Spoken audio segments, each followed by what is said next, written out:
Liko tik gūdus aidas. Prieš 30 metų iš Lietuvos išvestos buvusios Sovietų Sąjungos kariuomenės technika jau muziejų eksponatai. Vytauto Didžiojo karo muziejaus karo technikos ekspozicijoje jų apie 20. Tai yra 10 ratinės technikos eksponatų, sovietiniai seniai kareiviški sunkvežimiai, kurie realiai tarnavo sovietų kariuomenėje, veždavo karius, tempdavo įvairius pabūklus. Taipogi šarvuotojų technika, tai ir BTR-60 garsusis sovietinis, MTLB multifunkcinis šarvuotis, ir taipogi netgi 2 tankai. Sovietinis tankas tai 55 ir sovietinis tankas tai 72, kuris iš principo iki šiol yra gaminamas ir kaunasi ne visai sėkmingai Ukrainoje. Kelias, kol 50 mečius Lietuvoje dislokuota svetima kariuomenė su visa technika pagaliau paliko mūsų šalies teritoriją, buvo ilgas ir sudėtingas. Nors prasidėjo iš karto Lietuvai paskelbus nepriklausomybės atkūrimą 1990 m. kovo 11. Tačiau pastangos tuo metu pradėti derybą su Kremliumi rezultatų nedavė.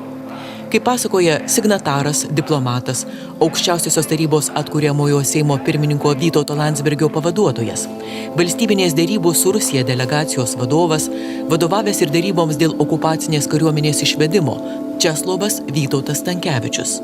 Sovietų Sąjungos vadovas Michailas Gorbačiovas neketino susitaikyti su Lietuvos įsivadavimu ir nutraukti jos okupacijos.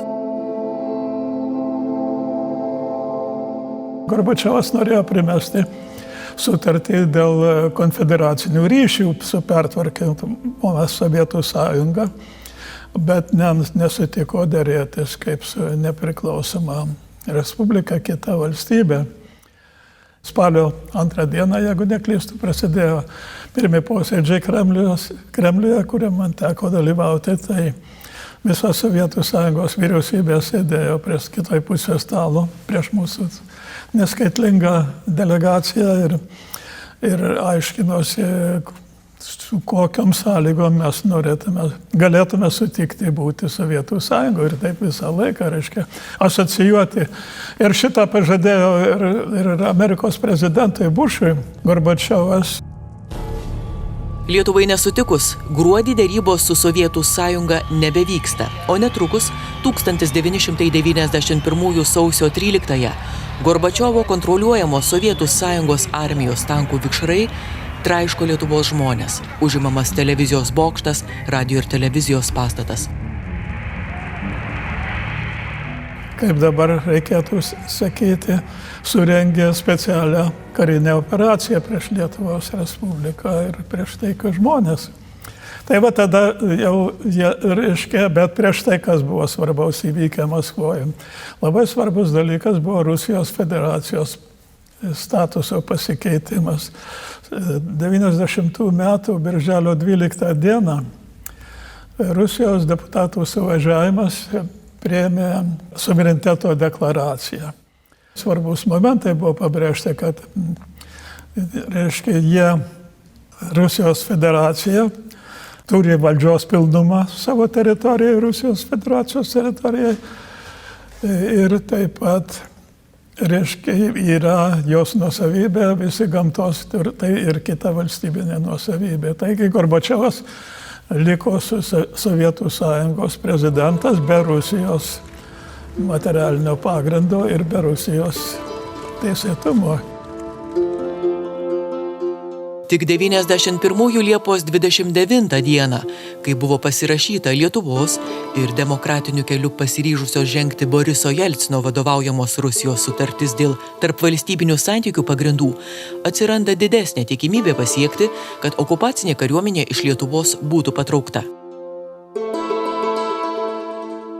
Na, ko gero, esminis faktorius visoje šitoje kariuomenės išvedimo byloje buvo tai, kad Rusijos federacija buvo iš tikrųjų Lietuvos Respublikos sąjungininkė.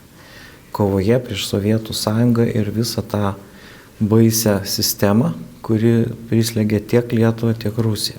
Ir nors ta situacija buvo pakankamai trapi ir bet kada galėjo pasikeisti kitą pusę, ji buvo pagrindas, nes abi pusės gerbė vieną kitą ir buvo linkusios įgyvendinti savo nutarimus ir įsipareigojimus.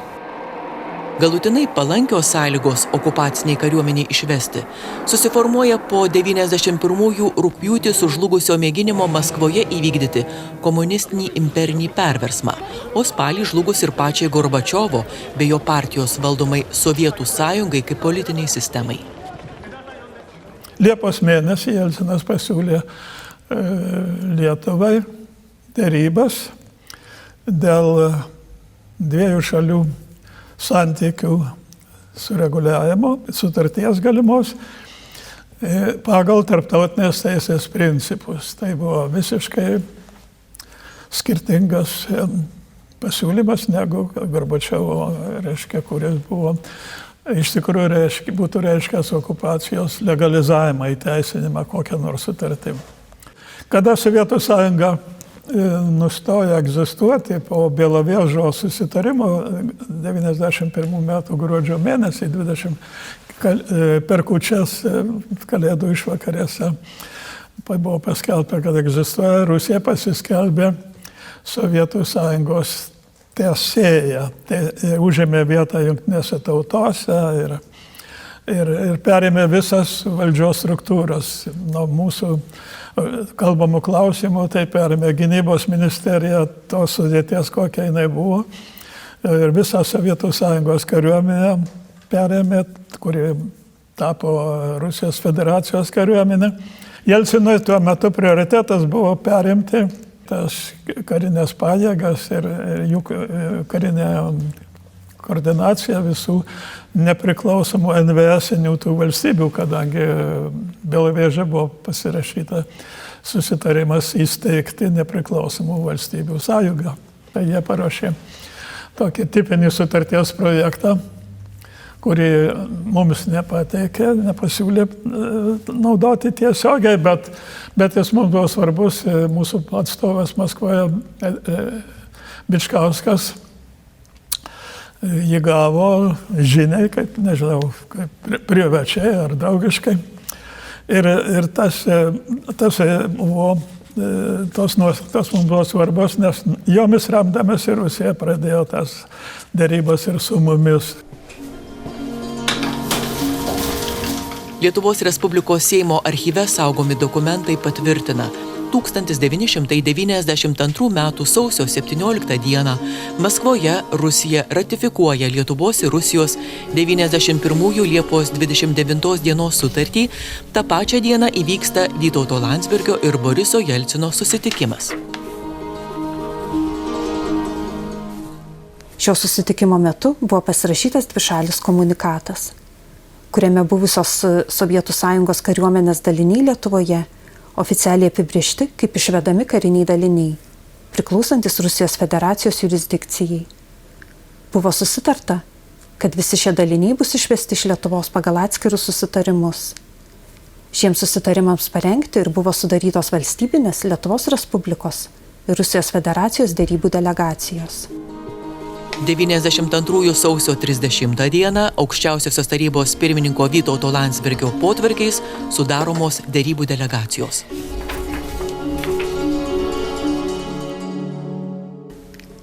Aukščiausiosios tarybos pirmininko pavaduotojas Česlavas Vytautas Stankevičius įgaliotas derybose atstovauti Aukščiausiosios tarybos pirmininkui ir derėtis su Rusijos federacija.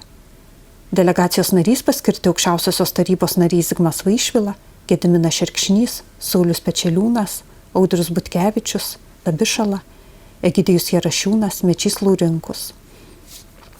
Iš Rusijos pusės derybų delegacijai vadovavo vyriausybės pirmininko pavaduotojas Sergejus Šachrajus.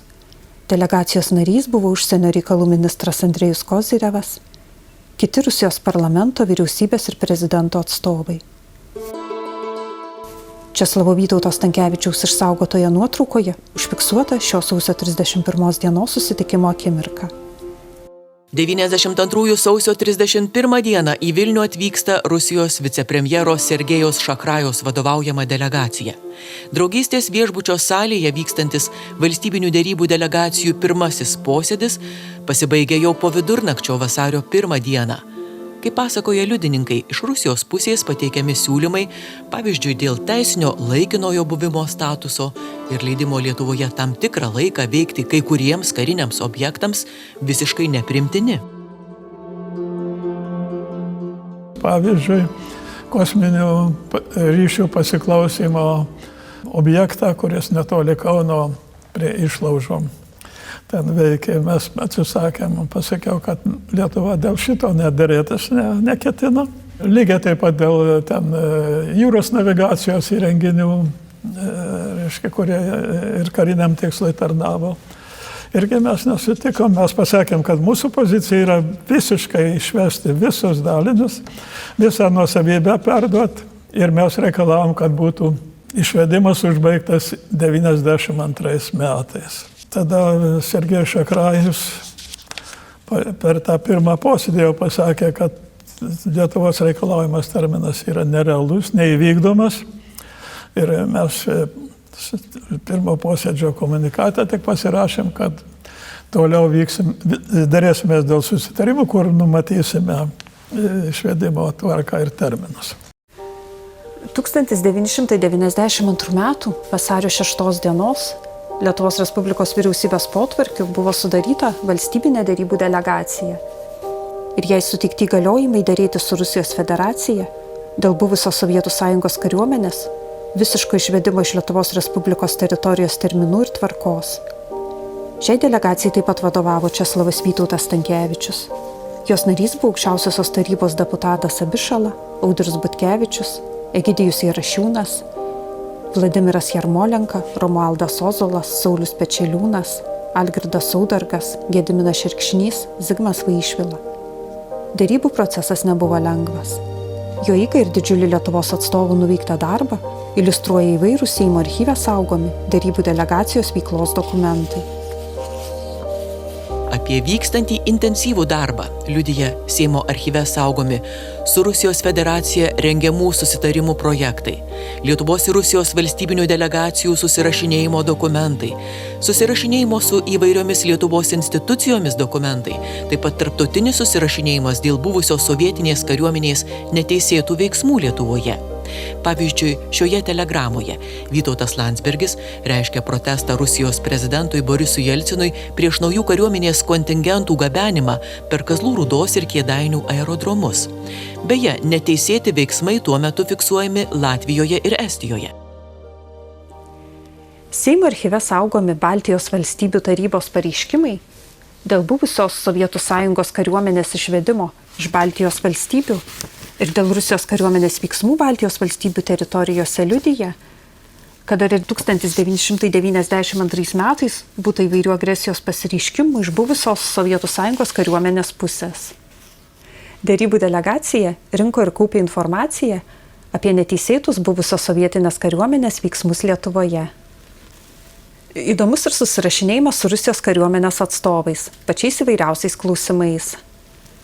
Dažnai šie karininkų kreipimaisi tiesiai aukščiausiosios tarybos pirmininką Vytautą Landsbergį liudija įvairius kilusius konfliktus. Reiškiamas protestas prieš buvusios sovietinės kariuomenės objektų perėmimą Lietuvos Respublikos žinion.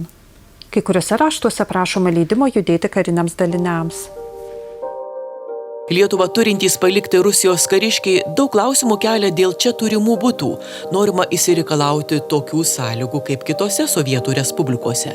Bet Lietuva laikosi tvirtai, netgi pabrėžia, butai reikalingi ne tik išvedamos kariuomenės karininkams, bet ir mūsų tremtiniams. Jie nori grįžti, Rusija gali jiems padėti grįžti.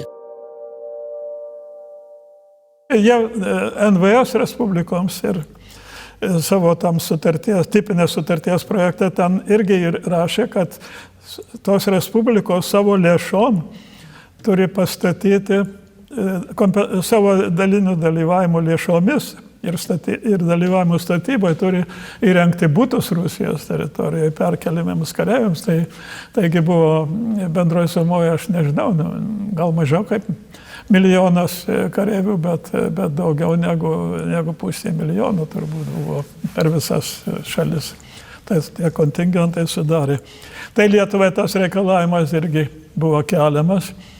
Ir paskui mūsų vyriausybė sutiko tik tai statyti Kaliningrade namus statybininkai, kad statytų, bet nieko nefinansavimo Lietuva. Tai buvo rusų projektai, kurios Lietuvos statybininkai vykdant dalyvavo. Tie kariškiai, kurie čia tarnavo, tai jie tik tai laikinai, kaip ir visi kariškiai, reiškia, keliantis gavus kitą tarnybos vietą, išsikeldavo ir jų šeimos. Tai ne taip kaip Lietuvos kariuomenė, kur žmonės juda, tais laikais šeimos judėdavo, užtat buvo kariniai miesteliai. Tai su tais rikiuotės žmonėm, tai čia viskas aišku, jie tiesiog išsikėlė į naujas tarnybos vietas, bet buvo tokie, kurie jau buvo pensijas, jau išėjo į pensiją arba be išeinantis į pensiją, jau jie buvo gavę tos butus. Tai tie žmonės čia didžia dalim liko ir čia jau jų įvairios yra istorijos. Vieni įsijungė į Lietuvos gyvenimą ir toliau gyveno ir kaip ir normalūs mūsų piliečiai, o kiti taip ir liko praeitie. Aš irgi žinau keletą šeimų ir mano kai kurių pažįstamų tėvai yra tokie. Tai jie nemoka jokių kalbų, jie taip ir gyvena. Taip tam senam pasauliu užsidarė, nelaimingi reiškiasi tokie. Tai čia labai įvairios tos istorijos yra. Bet buvo tokių, kurie po kurio laiko, reiškiasi, išvažiavo į Rusiją, čia pardavė savo turėtus ten tuos butus.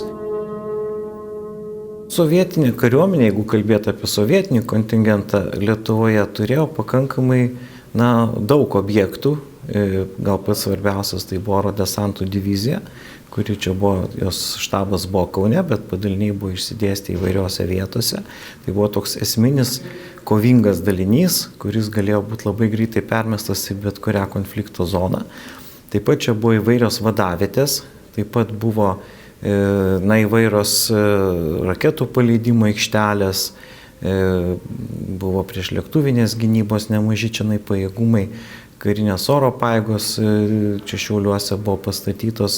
Ir turbūt svarbiausias tokia bazė, tai buvo Šiaurės miestelis.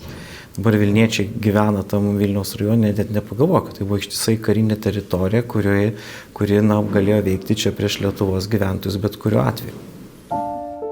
Įvykių dalyviai pripažįsta, vis dėlto prieita prie taško, kai derybos įstringa. Svarbiu impulsu joms aktyvinti tampa 1992 m. birželio 14 dienos referendumas. Mums reikėjo ką nors daryti, kaip išjudinti derybas, jos nejudėjo iš vietos.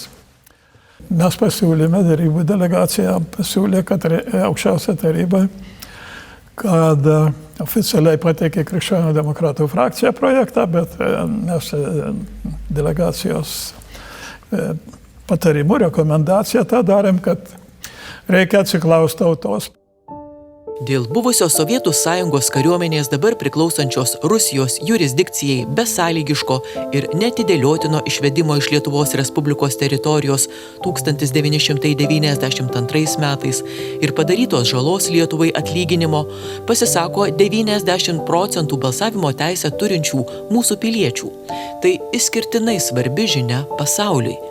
Pasak Česlovo Stankevičiaus, nors derybos nuolat buvo tarptautinio dėmesio centre, tačiau darbą nuveikti ir sėkmės pasiekti reikėjo pačiai Lietuvai. Mes turėjom derėtis patys vieni ir kaip mes susitart. Panašiai dabar Ukrainai taip pat tokia, ir vakarai remia, bet sprendimą dėl kaip derėtis ir kaip šalių susitart turi priimti pati Lietuva, derėtis pati Ukraina dabar turi, o tuomet Lietuva.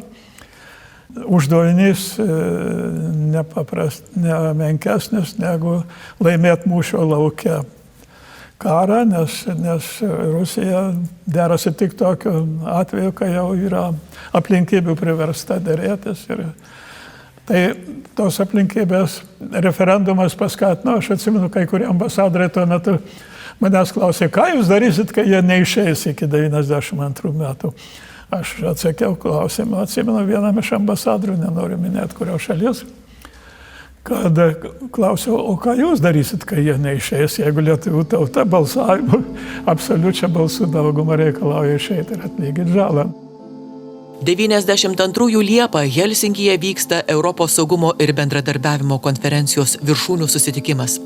Priimtoje deklaracijoje mūsų diplomatų pastangomis įtrauktas itin didelę reikšmę turintis straipsnis, pareikalauta sudaryti susitarimus ir grafikus, kad būtų greitai, visiškai ir tvarkingai išvesta užsienio kariuomenė iš Baltijos šalių teritorijos. Jelcinas neužprotestavo ir tas pareiškimas liko kaip Helsinkio dokumentas. Ir štai po Helsinkio pasitarimo derybos pajudėjo iš mirties taško. Seimo archyvo nuotraukoje 1992 m. rugsėjo 8. Krašto apsaugos ministras Audrius Butkevičius ir Rusijos federacijos gynybos ministras Pavelas Gračiovas savo parašais tvirtina Rusijos kariuomenės išvedimą. Nuotrauka liudija, abiems šalims pagaliau pavyko pasiekti kompromisą dėl daugumos susitarimų straipsnių.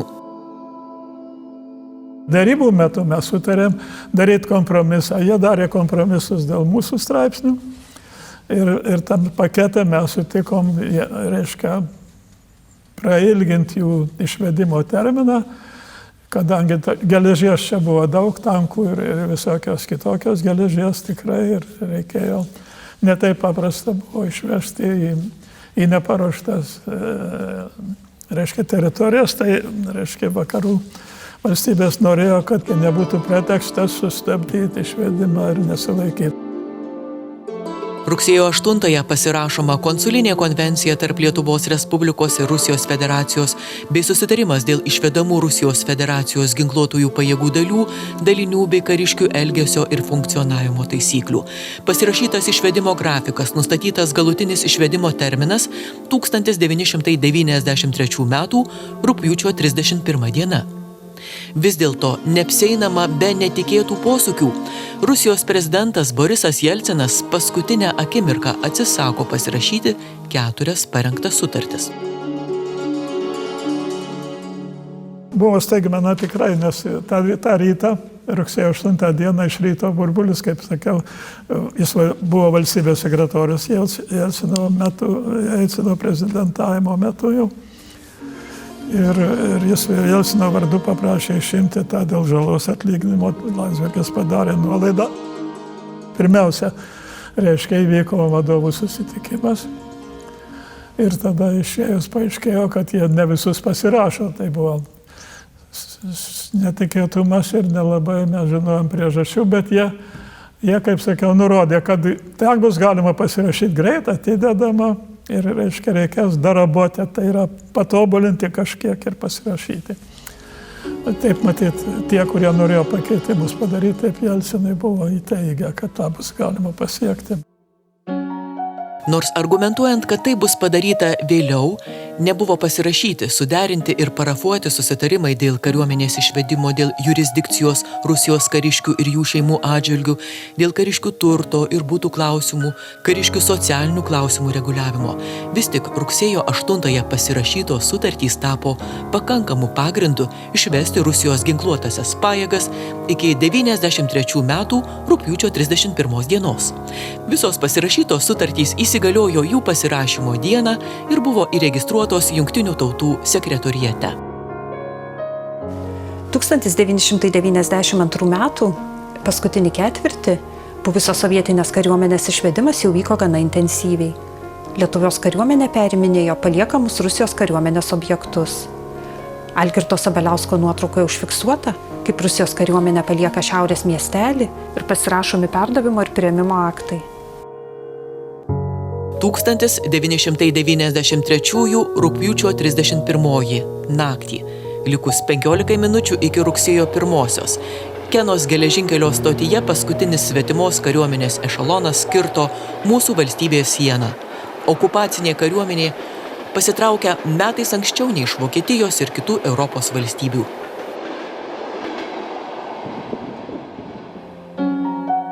Paminint, kaip tuomet sakė Vytautas Landsbergis, 53 metus vykdyto nusikaltimo prieš Lietuvą pabaigą, 93 rugsėjo 1 nepriklausomybės aikštėje surengiamas mitingas. Aš manau, kad šita data iš tikrųjų žymi mūsų tikrosios nepriklausomybės pradžią. Ir žinoma, kad yra svarbių 90 metų kovo 11 ir atlaikytas puolimas 91 metų sausį. bet ir žinoma, ir pučą. Bet kol buvo Lietuvoje šita kariuomenė ir kol jinai savo potencialia gale buvo tolygi Lietuvos kariuomenė arba stipresnė, tai reiškia, mūsų buvo dar ta nepriklausomybė labai dideliame pavoje, kadangi tie žmonės galėjo nukreipti ginklus prieš save, jeigu dar išorinis koks smūgis, tai mums buvo labai sudėtinga, iš tikrųjų šitoje vietoje būtų labai sunku apsiginti. Tai va dėl to yra tas jų išėjimas iš tikrųjų sudarė sąlygas jau nebebijoti dėl savo rytojos, patikėti Lietuvos ateitimi ir kurti. Tai visos datos yra svarbios, bet ir ši taip pat. Kariuomenės išvedimas yra labai svarbus procesas ir tie žmonės, kurie prisidėjo prie jo vykdymo, buvo speciali komisija, kuri tą darė.